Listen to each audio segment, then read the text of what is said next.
What up, Laker Nation? It's your boy DTLF back with another video. Today's video, we're going to talk about the latest rumor with Jeanie Buss coming out on the LA Times talking to Bill Plaschke about how she feels about the current state of the Lakers and all of that, plus Mark Jackson rumors and much more, guys. Trying to touch on a couple of subjects, man. Been a couple of days. How you guys doing today? All right. So let's get it rolling. So Jeanie Buss vows to make the Lakers better. You know, she says, I've got to make it better. And I quote, which a lot of people, for some reason, it rubbed them the wrong way. Now, the thing is, people tend to, in my opinion, read headlines without reading the full article and making assumptions based off of that. What's up, Carlos? What's up, Jonathan and Simon? Welcome, guys. But, you know, people just, what's up, Craig? People tend to make an assessment on a whole quote, which always bothers me and it rubs me the wrong way. People actually, they're up in arms about this. They're talking about Jeanie being cheap and this and that. And I'm going to read you the quote that got people critical, right? This is the quote by Jeanie Buss, and I quote, I'm growing impatient because we had the fourth highest payroll in the league. When you spend that kind of money, you expect to go deep into the playoffs. I am not happy. I am not satisfied. Jeanie Buss, the queen, has spoken. All right. Now, here's the thing. I told you guys from that one game, if you guys been with me for a while, you know, the post-game recap, when the Lakers lost to the Pelicans by a lot and Jeanie walked out late in the third quarter, I was like, oh, yeah, I'm happy to see that. I'm happy to see some emotion because she's cut from the same cloth as her daddy, and they don't like losing at all. So, I think it's interesting that people are upset talking about she's cheap and she should sell the team and this and that. We're 2 years removed from a championship, first and foremost, okay? 2 years removed from a championship. Did we make questionable decisions along the way? Plenty. Of course we did. But thankfully, we're starting to move in the right direction. We just fired our coach. We're narrowing it down. We have already interviewed 4 coaches. Adrian Griffin was the latest one. Mark Jackson. 4 coaches in total we have interviewed.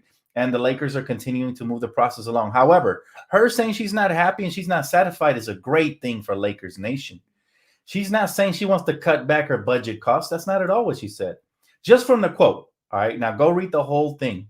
But just from the quote, you could tell she's one of us. She cares about winning. And of course, you're not going to be happy throwing away money. Paying over $140 million in luxury tax, in total over the luxury tax and everything. And you don't even make the playoffs. I think she feels exactly how most of real Laker fans felt. Now, the only people that take arms with this are finger pointers. And what I mean by that, there's plenty of player fans out here that just looking to point the finger in the other direction because God forbid their favorite player takes any of the blame. All right. Now, here's another quote. And I love this quote. All right. They asked her if she's willing to do whatever it takes to win again. She said, absolutely. If we're not living up to the standards, absolutely, I will look at everything. She said, adding, I will make the hard decisions because that's what you have to do. So look, guys, you have to understand the late great Dr. Buss was the greatest owner in probably sports history. He not only cared about the Lakers, but he turned the Lakers into something spectacular. It was Showtime. It was not only amazing basketball, not only did he draft Magic Johnson, and not only did they display a great era of basketball when the NBA was struggling, but they brought cheerleaders forth. The halftime shows, all that is because of Dr. Buss. So she has some huge shoes to fill. It's not easy to just step in and say, I'm going to take over my dad's shoes. No, but in the short stint that she has been here, this is what she has managed to accomplish, okay? And I'm just going to name some of the things she has done because people think she doesn't know basketball or whatever. People think she's not up to it, right? But this is what I'm going to say. She was able to fire her horrible brother who was president of basketball operations for 5 years, and Mitch Kupchak, who was obviously his shadow puppet. She was able to fire her brother. That's something a lot of people would not be able to do. All right. It's really hard to do that. To you drive a wedge between family. It either looks bad or good on you. But bottom line is when you're close to somebody and you have to cut them, that becomes really hard to do. She was able to do that. All right. She was able to bring in Magic Johnson, who then recruited LeBron James, who also Rob Pelinka did a good job in the 12th hour after your boy Kawhi Leonard left the Lakers high and dry, and they were able to build the championship team at the 12th hour. I'm sorry. She was able, again, they delivered a championship already, and we're 2 years removed from one. But we still have a lot of room for improvement, not to mention we still have Anthony Davis and LeBron James. We can build around them. By the way, she mentioned about that. All right. If you read the article, she says how LeBron James and Clutch doesn't run the franchise. She said, no. But they do have an input. And historically, that's how the Lakers have always operated. You don't think Kobe Bryant, Shaquille O'Neal, Magic Johnson, they all had inputs. Matter of fact, if you watch Winning Time, spoiler alert, but you will know that Magic Johnson had an influence in the front office, even with Dr. Buss, and that's why they fired Paul Westhead, right? So, look, bottom line is this, guys. We can be as critical as we want about Jeanie Buss, but I like where she's coming from. Clearly, she's already delivered a championship, all right? So we should believe in her. That's number one. Secondly, it's not hard being a majority sports owner as a female. There's a lot of expectations. There's a lot of sexist men out there who think she can't get the job done. They're stuck in the caveman era. There's a lot of negative player fans that think that everybody should bow down to their favorite player and just do whatever they please, as if they would do any better. And there's a lot of, like I said, negative stigma talking about she's cheap or whatnot. She paid the luxury tax. What else do you want? She's proven to you she's not cheap. She's willing to pay to win, but that's the key. She's willing to pay to win, not willing to pay to lose, because nobody wants that. Not the fans, not the players, not the front office. All right. So at the end of the day, look, guys, Jeanie Buss came out here. For me, the only negative thing you could take out of this is, okay, she still has a lot of trust in Kurt and Linda Rambis. Okay. That's the only criticism you should take away from this. But in general, this was a, you know what? I'm not going to allow mediocre basketball in Los Angeles type of vibe. And that's the type of beat I want to hear from Jeanie. Now, the funny thing is people will be critical of her if she doesn't speak up, and they will be critical of her if she speaks up. It comes with the job, so I get it. But thank God for level-headed fans like us who come here and we set the record straight, because trust me, there's a lot of zombies out there just repeating each other's opinions. No original thoughts out there. By the way, talking about that, Mark Jackson was not chosen by the Kings. Instead, Mike Brown was, and people wanted to hear my take on that. And I wanted to save this for, when we had some Laker content to talk about. But I think it's interesting because there's a lot of negative propaganda due to his history out there for Mark Jackson, talking about, he's old head, he's an old head, he's old school, he's outdated. I've heard the same recycled opinions coming from Skip Bayless. And, the fans sometimes, they will hear something and they will adopt that as their own opinion and run with it. In reality, here's the facts, okay? Mark Jackson built a great winning foundation with Golden State, okay? Mark Jackson was a great point guard back in his day as well, well respected by players. And Mark Jackson's a preacher. He's somebody who can sell whatever product that he has. And defensive-minded coach, tough-minded, sturdy, somebody who's very intelligent. You can hear it in his broadcasting. As a matter of fact, some people don't even want us to hire him just based off of that. They don't want us to take him off of the broadcast with Mike Breen and all them. So my opinion is he deserves another opportunity, whether it be here with the Lakers or elsewhere. But I think he will prove a lot of doubters wrong when he comes back. Now, I may be wrong. You just never know with these things. Situation matters. The ability to let him do his job matters. A lot of things are going to factor into this, but the bottom line is Mark Jackson is no scrub, and people are out here talking about he's a nightmare and the Lakers are dropping the ball, blah, blah, blah. A lot of casual talk out there, okay? A lot of casual talk, and they don't take the facts into account. Heck, I had somebody tell me Terry Stotts was better because he has a winning record over Mark Jackson's record, who was rebuilding the Warriors at the time. So, here's the bottom line is I hope he gets an opportunity with us. If he doesn't, there's other people there. Obviously, Darvin Ham is a great option. Lakers seem to be holding out. There's rumors that we're holding out potentially for Doc, who I would dislike immensely. But whatever the Lakers decide to go with, I'm going to be open-minded to it, because sometimes we fans can be wrong. And that's okay to be wrong. We don't always have to act like we're right. All right, we can be wrong. And sometimes, the front office can go with something they feel is right, and it ends up working out. and then sometimes it won't. But bottom line is, I'm very curious how long this coaching search is going to take, and I want to know your guys' take on the whole Jeanie, Linda, Kurt. Oh, by the way, Jeanie confirmed that obviously Phil Jackson and Magic Johnson are involved with the Lakers once again. So it's all good in the neighborhood, baby. I'm actually excited for this offseason. The fact that Jeanie spoke up and, as our leader, and she came out here and she said there needs to be changes, and losing basketball is not going to be acceptable. I think that's a great thing. What do you guys think of the whole situation? I would love to hear you guys' comments.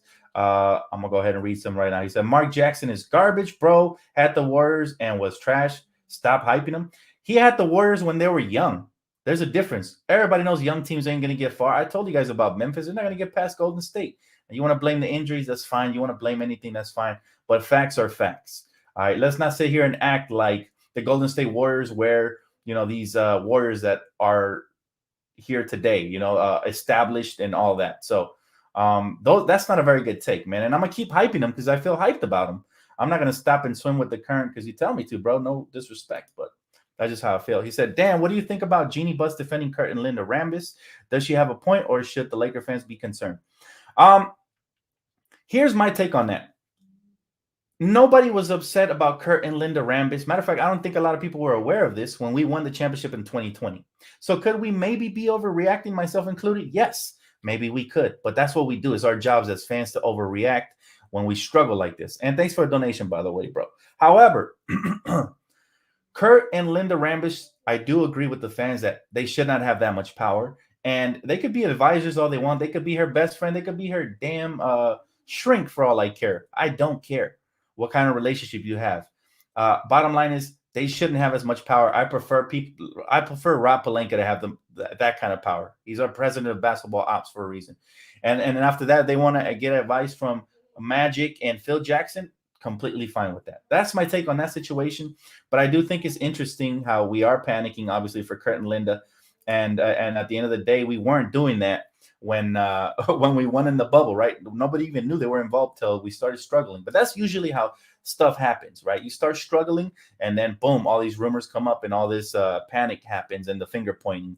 But when everybody's winning, not enough credit goes around. He said, "What's up, Dan? What's up, Andrew? What's up, guys? Welcome." NBA Smack Talk. Appreciate you, bro. All Lakers love all the time. Yes, sir. He said, Russ for Scary Terry and PJ Washington or Mason Plumlee would be fire. I do believe he's going to get traded. No idea when or where. It could be at the trade deadline. It could be this summer. It could be as soon as he opts in. For all we know, they could just be waiting on his decision. But I do know this, man. The Lakers have to make moves. Coaching is going to matter on how we build. Some people speculating that if we get Mark Jackson, that Russell Westbrook will stay with the Lakers. I'm not too sure about that. I mean, he had a horrible season last year, and he was bad for team chemistry and morale. And the fan base now despises him. So I'm not sure you could keep a player like that around. But you never know. I mean, if Mark Jackson does come in and staggers the minutes between him and LeBron and is able to utilize him better, then you just never know. But for now, I am going to pass on that, and I would prefer for him to get traded for sure. He said, just keep Russ, no bad contracts. I do agree, though. You don't want to dig yourself in a deeper hole by giving away more draft picks, and, we keep losing trades. So you can't do that. At some point, it's better just to stand pat and let the contract expire. If they're going to throw garbage our way. We don't want Gordon Hayward, who might be injured and his contract is longer. We don't want players like that. But again, there's exceptions to everything. They throw in something sweet like a first-round pick, then maybe. But at the end of the day, look, guys, there's going to be options. I do believe. When those options will appear, we don't know, but we have to stay patient as a fan base. We're just getting started. This offseason is going to be extremely long, obviously, for obvious reasons. We're out of the playoffs. It already feels like forever since the last time we've seen the Lakers. And they had a lot of work to do. We need that facelift and, Hollywood style, baby. So let's get it. Dan, what if Jeanie Buss were to bring in younger players who want to play? What does that mean, bro? Who want to play? Yes, I'm all in favor of getting younger for sure. But we also have to be aware that we're building around LeBron and AD. So we're on that timeline. There's a nice balance you have to strike there, where you get players that are formidable enough to play now and players that are young and can contribute currently. I doubt they'll get any project type players outside of maybe undrafted players. But in the offseason, we're going to need proven guys, in my opinion. And again, a lot of content coming up, especially as free agency approaches. I got you guys on that.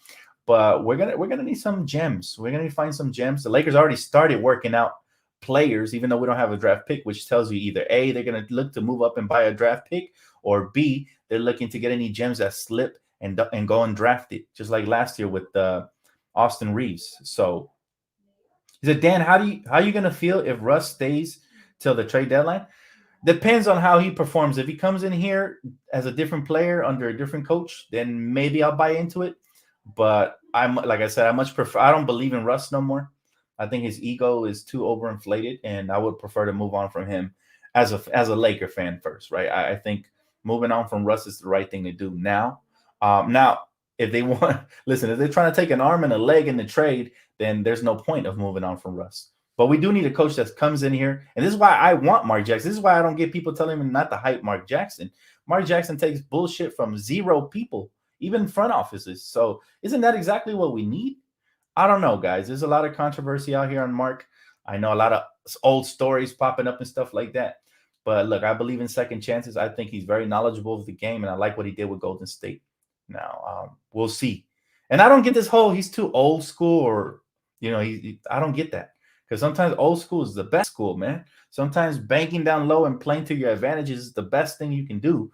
Not everybody can beat Golden State anyway. So, I really don't get the negative stigma, to be honest with you. And I will continue to swim against the current. You guys know what it is, man. This is why you guys come to the channel, because I give you opinions that aren't usually what the masses are going with, unless the masses are correct, because they're not always wrong. But in general, I don't give you the opinions you will hear in the public eye. I give you my own opinion, unbiased, unfiltered. He says, Stephen A. Smith thinks that Mark Jackson would be perfect fit for us. Well, I agree with Stephen A. Smith. I think Mark Jackson would be perfect fit for a lot of teams. But again, he's been out of coaching for 8 years, so I can understand why there's hesitation to hire him. I think that's the only factor that went into him not being hired for the Kings. But he must have impressed them if he was a finalist. That's for sure. So that's saying something. But it's the Kings. Look, Mike Brown, I respect him, but I'd much rather Mark Jackson. I'm glad Mike Brown's off the board, because I wouldn't like him. Even though he comes from a winning program, obviously he's paid his dues as an assistant with Golden State. That can vote well for him. But at the end of the day, I want somebody more sturdy. Mike Brown is a nice guy. Too nice for my liking. He said, Dan, my concern is the Lakers will wait too long and get the leftover coach like Vogel. Mark Jackson has learned from his first coaching opportunity. He is smart and will not put up with the BS. I feel you on your concern, and it's validated. I don't know why the Lakers are taking long, but the only explanation is they are waiting for other coaches, maybe Quinn Snyder, maybe Doc Rivers, to become available and interview them. But there's not a lot of open, spots. I mean, you got the Charlotte Hornets. The Kings just hired a coach. So there's not a lot of open spots out there, a lot of competition for coaches. So the Lakers are probably going to take their time. And hopefully they are able to make the right decision, because that's what it's all about. As a Laker fan, we want to know the sense of direction now, and we'd love to have some sort of identity to start establishing even early in the offseason, right? That's why it's so crucial that we hire the coach as soon as possible. But we do want to make sure we go with the right coach. He said, I would not mind Mark Jackson as an assistant coach. He said, didn't the Lakers have Mike Brown before? We did, and it didn't work out. But you can't blame Mike Brown for that, because the roster wasn't the best at the time.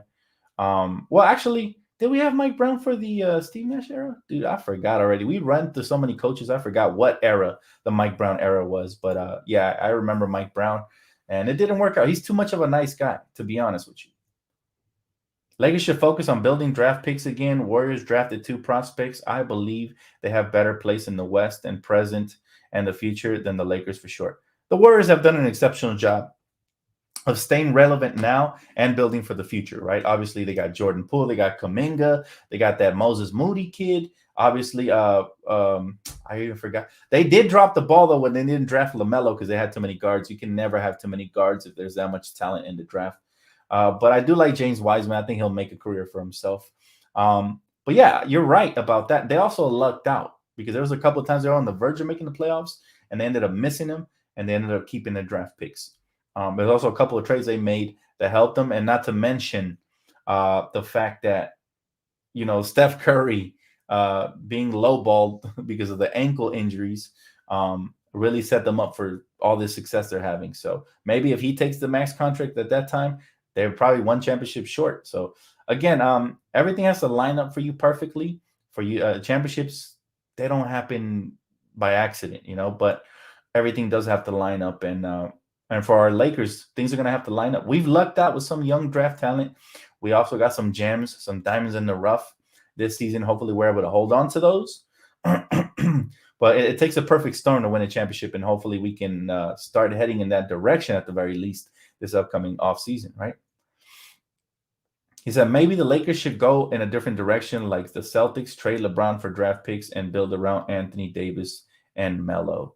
That's not going to happen. Jeanie already told you guys it's not going to happen. We're not trading LeBron unless he requested it, period.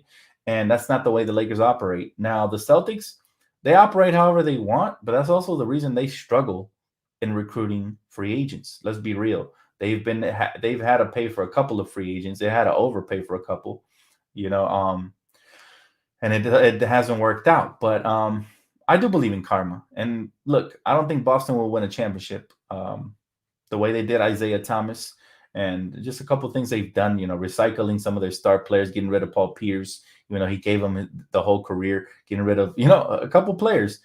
It might have been good for them in the short term, but I believe in karma. Let's see what happens though. Yeah, we're never going to operate like Boston, man. It's Lakers. We try to stay classy. We try to do the right things. People will criticize us and say we're trash and this and that, but we got 17 championships, and that's no accident. He said Mark Jackson as coach, trade Westbrook and AD for free agents and draft picks. Go get Dame. Look, man, the whole Anthony Davis situation, you saw how bad Karl Towns was in the playoffs. There's not a lot of bigs that play like AD, and we saw AD dominating the bubble. If he stays healthy, he is a huge key for us winning another championship. Getting rid of him, you would have to get at least a very above average big in return, as well as a superstar. So it's going to be hard to do. I'd much rather hold on to him, roll the dice, and hope he can stay healthy, at least, for the rest of his contract. Now, if he requests a trade, then I'm with you, for pursuing trades. But for now, LeBron and him looks like they're here to stay for now. They're weathering the storm fine. Jeanie said the right things today. They still feel like we can build around LeBron and AD and compete, which I agree, as long as they stay healthy and we get the right coach. So this offseason is going to be crucial in getting role players that can play around those guys. We already had one this year.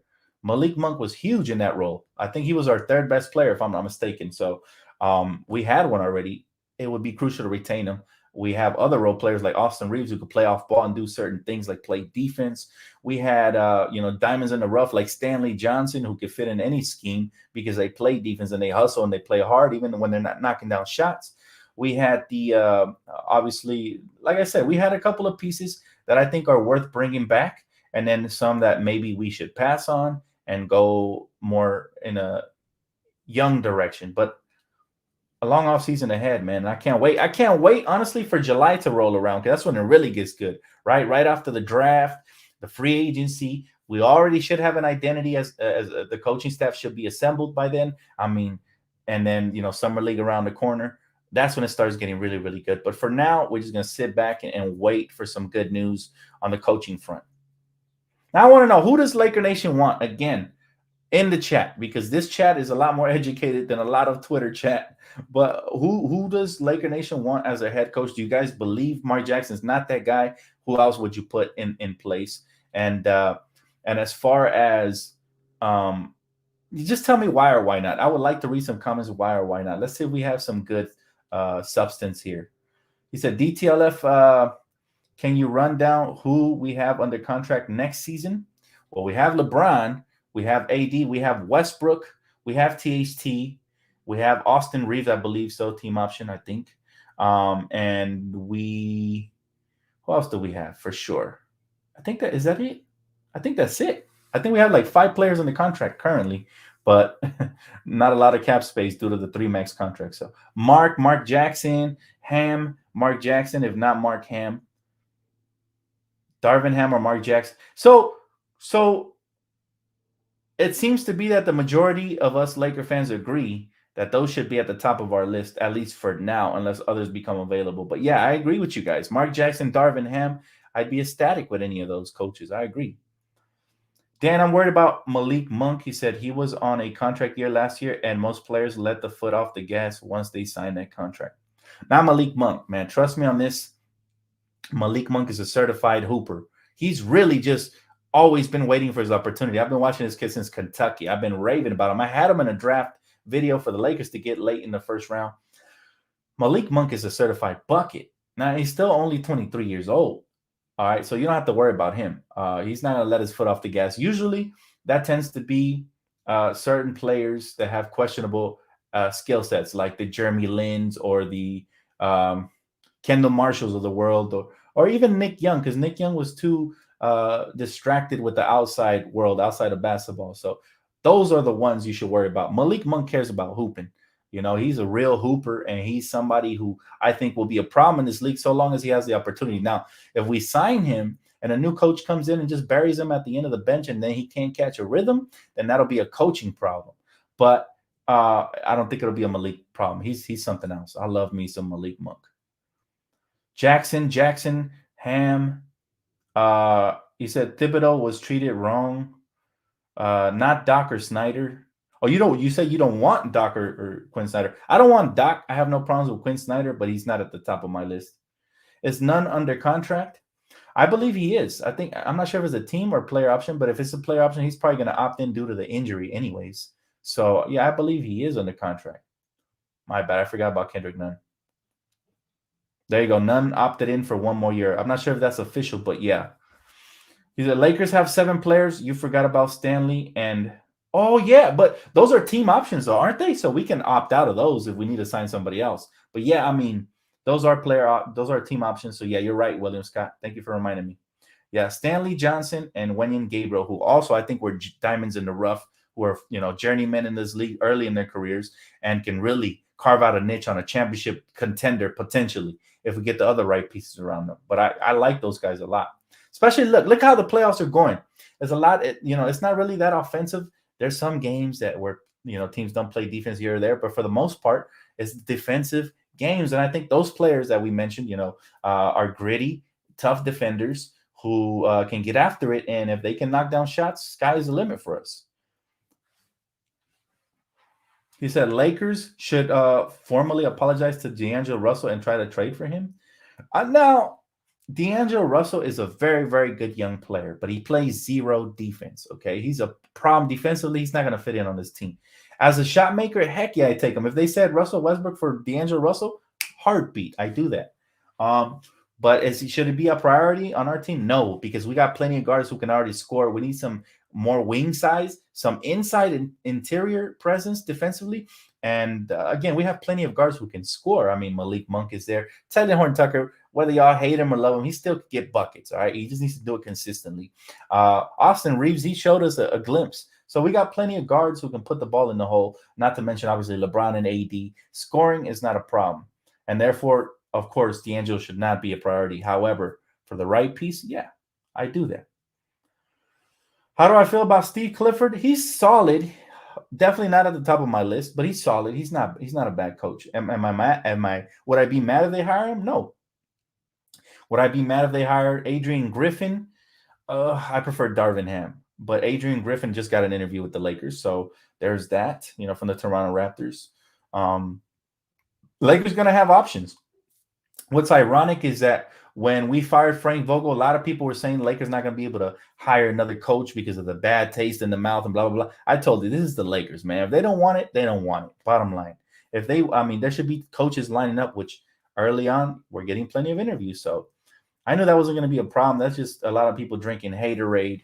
And I'm glad that's not a problem. The Lakers should trade for Julius Randle. I would love to have him back. He's a Bull.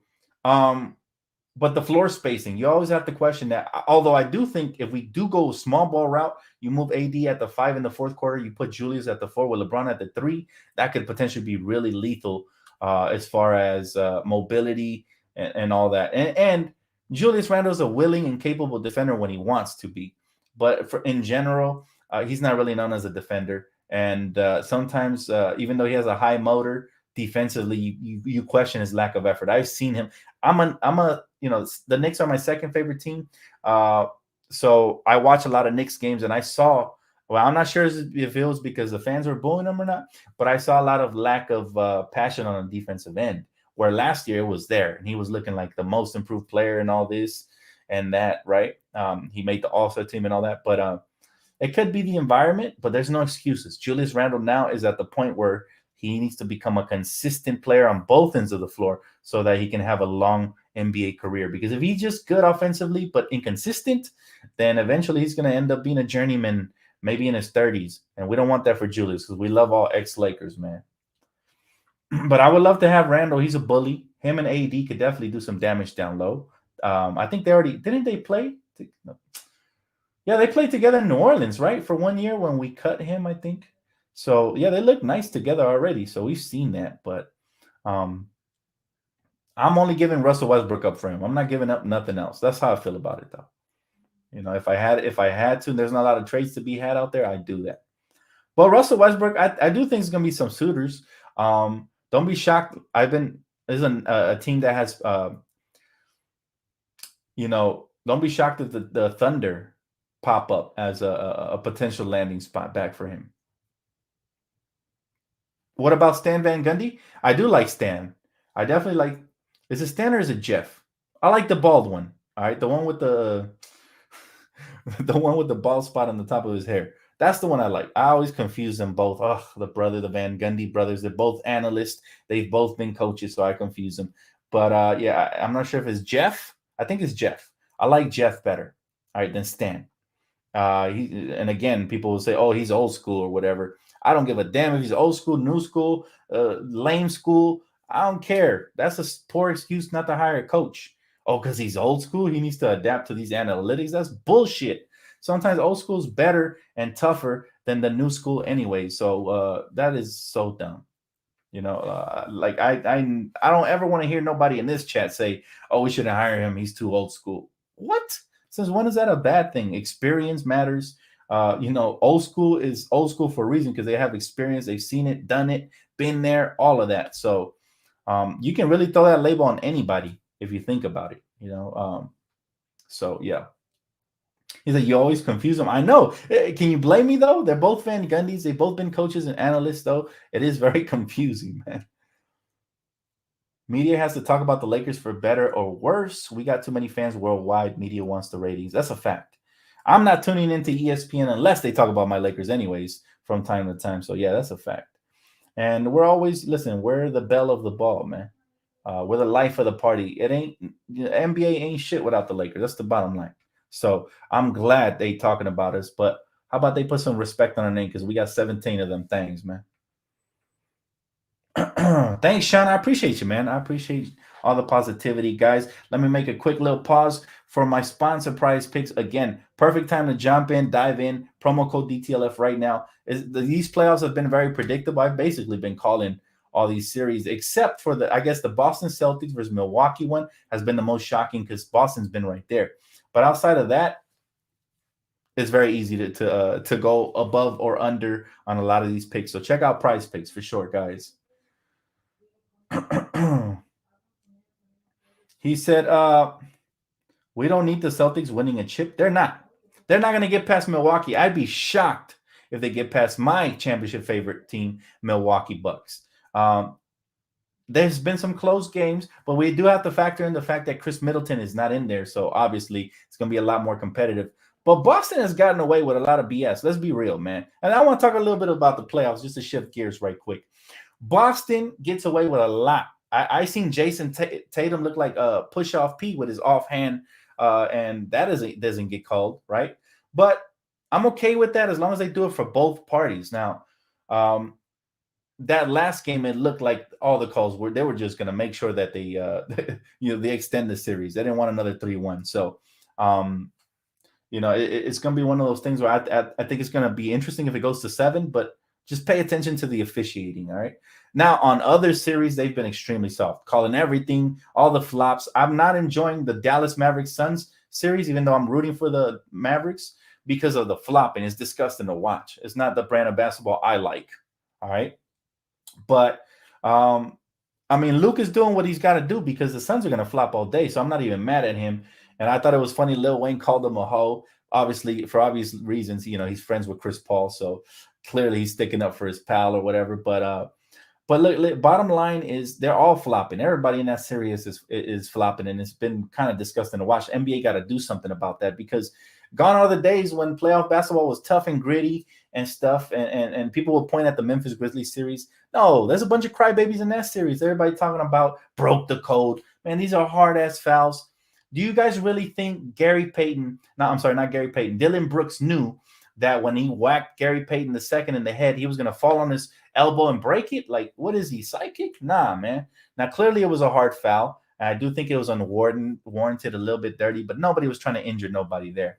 And as far as the John Morant kneecap grab, whatever, people believe it was when John Morant jumped out at a Klay Thompson pump fake 3 that he hurt himself anyway. So the league is really soft, man. And they need to let them play because all you starting to see is a bunch of flopping, bunch of crybabies, and just we're not even focused on basketball right now.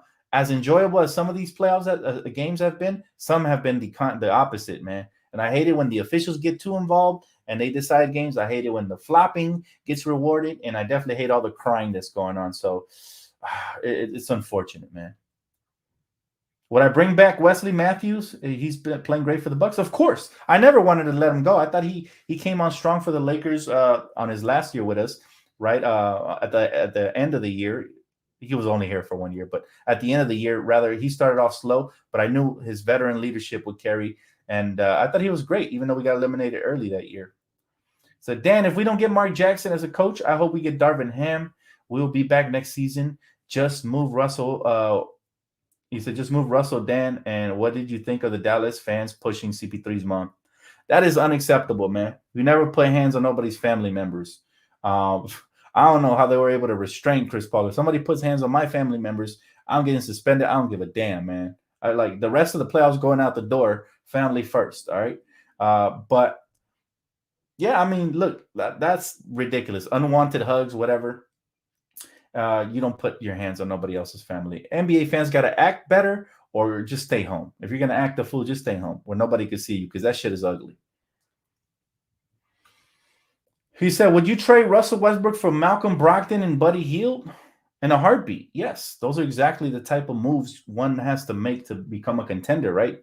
Now, it's a gamble, obviously, because Brogdon's been injured, but you're getting Buddy Hield, so you're getting a surefire ready player, and you're getting rid of Russell Westbrook, who's been horrible, atrocious, to say the least. So, yeah, I definitely do a trade like that. Is that going to be available for us? Not unless we drop a first-round pick or two. So, yeah, don't expect that type of trade to happen because the Lakers already said they're not trying to give away draft picks. Hey, what's up, Johnny? How you doing, brother? Good to see you, man. He said, Dan, agreed 100%. To be honest, that's how I feel about Embiid and Harden. Never really liked either of them because the flops they do.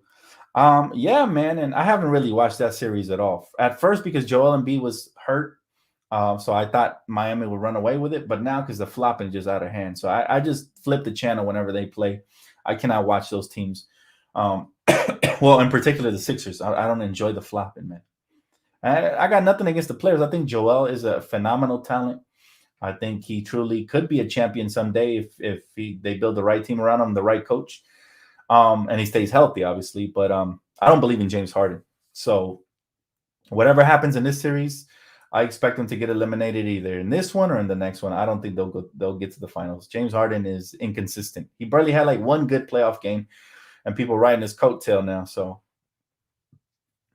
I'm with you on that, Dan. The fans are going nuts nowadays. Bro, it's like they don't know how to act because of COVID. It's like they forgot how to be outside, man. We outside. You got to act like a responsible adult. I don't care if it was a kid or whatever. Parents, smack your kids, all right?